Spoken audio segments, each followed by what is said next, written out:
नमस्कार साथियों, सुमंगल ज्योतिष में आपका बहुत बहुत स्वागत है। सुमंगल ज्योतिष के इस एपिसोड में मैं आपको उत्पत्ति एकादशी या उत्पन्ना एकादशी या कृष्ण एकादशी व्रत के विषय में बताऊंगा।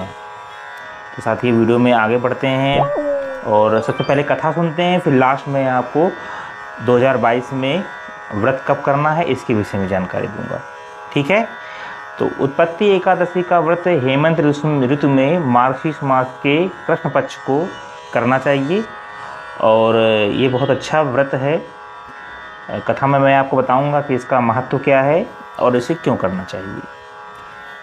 राजा युधिष्ठिर भगवान श्री कृष्ण से प्रश्न पूछते हैं कि हे भगवान, पूर्णमयी एकादशी तिथि कैसे उत्पन्न हुई और इस संसार में वह क्यों पवित्र मानी गई तथा देवताओं को कैसे प्रिय हुई, देवताओं को इतनी प्रिय क्यों है, इसके विषय बताइए।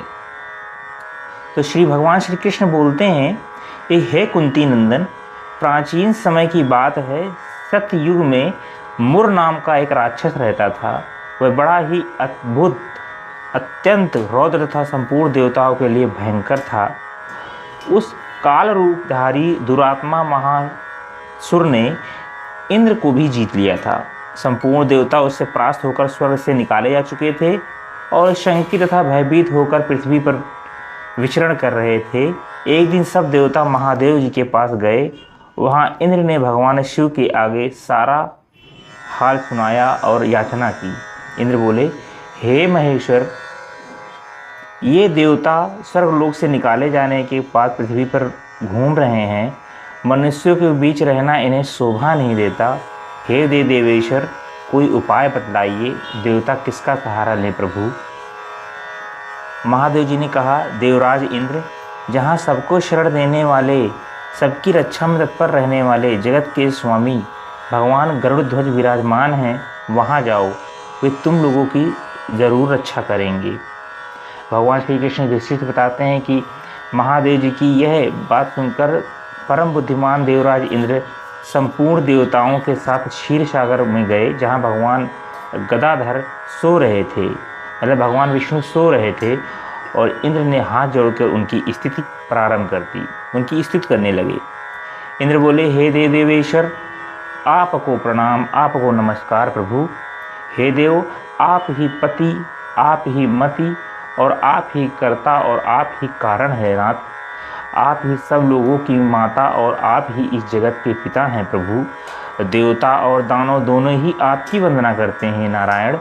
पुंडरीकाक्ष भगवान, आप देवताओं के शत्रु हैं, आप दैत्यों के शत्रु हैं। मधुसूदन, हम लोगों की रक्षा कीजिए प्राणनाथ। प्रभु जगन्नाथ, अत्यंत उग्र स्वभाव वाले महाबली मुर नामक दैत्य ने इन संपूर्ण देवताओं को जीतकर स्वर्ग से बाहर निकाल दिया है। हे भगवान, देवेश्वर शरणागत वत्सल, देवता भयभीत होकर आपकी शरण में आए हैं। देवताओं का विनाश करने वाले कमल नयन भक्त वत्सल देवेश्वर जनार्दन, हमारी रक्षा कीजिए प्रभु, रक्षा कीजिए भगवान। शरण में आए हुए देवताओं की सहायता कीजिए भगवान।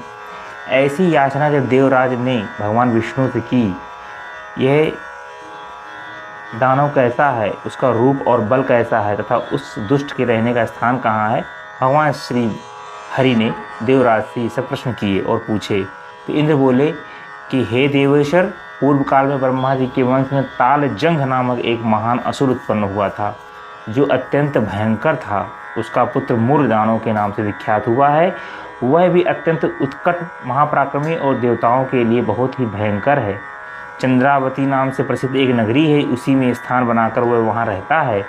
उस दैत्य ने समस्त देवताओं को परास्त करके उन्हें स्वर्गलोक से भगा दिया है। उसने एक दूसरे ही इंद्र को स्वर्ग के सिंहासन पर बैठाया है। अग्नि, चंद्रमा, सूर्य, वायु, वरुण उससे दूसरे ही बनाए हैं। जनार्दन, मैं सच्ची बात बता रहा हूँ, उसने सबको कोई दूसरे ही कर लिए हैं। देवताओं को तो उसने उनके प्रत्येक स्थान से वंचित कर दिया है और भगा दिया है। इंद्र की ये बात सुनकर भगवान जनार्दन को बड़ा क्रोध आया। भगवान विष्णु को बहुत क्रोध हुआ। उन्होंने देवताओं को साथ लेकर चंद्रावती नगरी में प्रवेश किया। भगवान गदाधर ने देखा कि दैत्यराज बारंबार गर्जना कर रहा है। उससे परास्त होकर संपूर्ण देवता दसों दिशाओं में भाग रहे हैं। अब वह दानव भगवान विष्णु को देखकर बोला, खड़ा रहे, खड़ा रहे। उसकी यह ललकार सुनकर भगवान के नेत्र कोष से जल उठे। वे बोले, अरे दुराचारी दानव, मेरी इन भुजाओं को देख। यह कहकर श्री विष्णु ने अपने दिव्य बाणों से सामने आए हुए उस दुष्ट दानव को मारना आरंभ किया। दानव भय से विहील हो गया। पांडुनंदन तत्पश्चात श्री कृष्ण ने दैत्य सेना पर चक्र का प्रहार किया। उससे छिन्न भिन्न होकर सैकड़ों योद्धा मौत के मुंह में चले गए। इसके बाद भगवान मधुसूदन बद्री का आश्रम चले गए। वहाँ सिंहावती नाम की गुफा थी जो 12 योजन लंबी थी। हे पांडुनंदन, उस गुफा में एक ही दरवाज़ा था।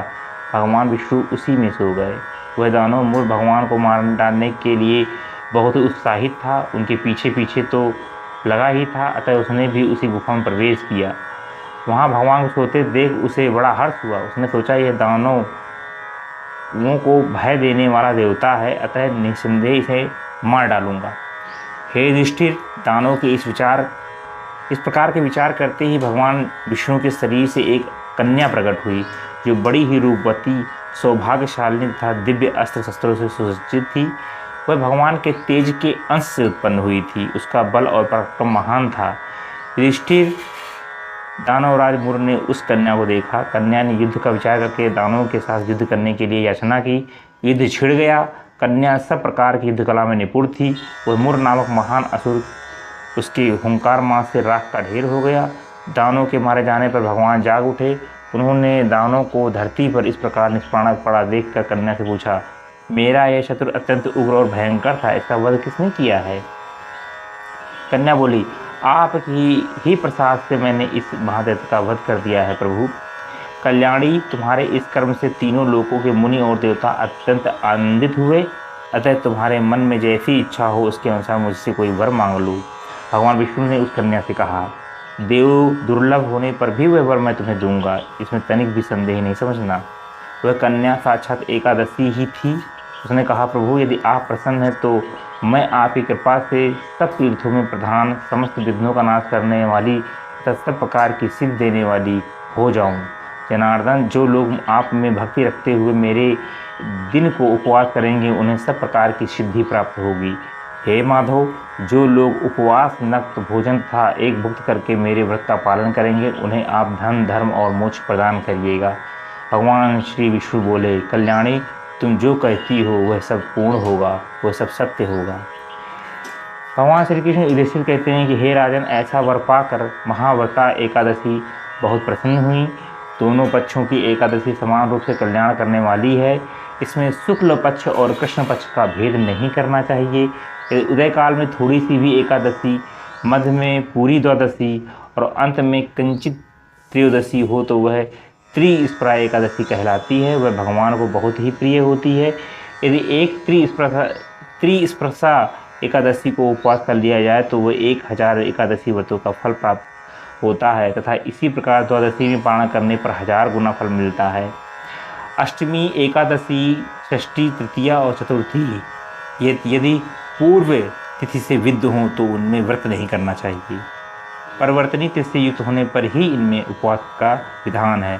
पहले दिन में और रात में भी एकादशी हो तथा दूसरे दिन केवल प्रातःकाल एकदंड एकादशी रहे तो पहली तिथि का परित्याग करके दूसरे दिन की द्वादशी युक्त एकादशी को ही उपवास करना चाहिए। यह विधि मैंने दोनों पक्षों की एकादशी के लिए बताई है। भगवान श्री कृष्ण युधिष्ठिर से इसे बता रहे हैं। जो मनुष्य एकादशी का उपवास करता है वह वैकुंठ धाम को जाता है, जहाँ साक्षात भगवान गरुड़ ध्वज विराजमान रहते हैं। जो मानव हर समय एकादशी के महत्व का पाठ करता है उसे 1000 गोदानों के पुण्य का फल प्राप्त होता है। जो दिन या रात में भक्तिपूर्वक इस महात्मा का श्रवण करते हैं वे निस्संदेह ब्रह्म हत्या आदि पापों से मुक्त हो जाते हैं। एकादशी के समान पापनाशक दूसरा कोई व्रत नहीं है। मैंने ये कहानी आपको उत्पन्ना एकादशी के विषय में सुनाई, इसका महत्व सुनाया। इसको आप सुन भी लेंगे तो आपको इसका फल प्राप्त होगा। अब सन 2022 में जो उत्पन्ना एकादशी मार्गशीर्ष मास कृष्ण पक्ष में पड़ रही है वह 20 नवंबर सन 2022 को रविवार के दिन पड़ रही है। और जैसा कि मैंने आपको कथा में सुनाया कि द्वादशी युक्त एकादशी बहुत शुभ मानी जाती है, तो 20 नवंबर को द्वादशी युक्त एकादशी आपको मिल जाएगी। तो आशा करता हूँ कि वीडियो आपके लिए उपयोगी होगा, आप इसका उपयोग करेंगे, आपको अच्छा लगेगा और ज्ञान मिलेगा। यदि आपको वीडियो अच्छा लगता है तो वीडियो को शेयर करिए, जिससे और लोगों को भी इसके विषय में जानकारी प्राप्त हो। एकादशी के व्रत बहुत ही महत्वपूर्ण होते हैं और सभी को लगभग करना चाहिए। अगर आपको वीडियो अच्छा लगता है तो वीडियो को लाइक और सब्सक्राइब चैनल को जरूर करें। वीडियो देखने के लिए बहुत बहुत धन्यवाद। कमेंट बॉक्स में हरे कृष्णा बस लिखें। हरे कृष्णा।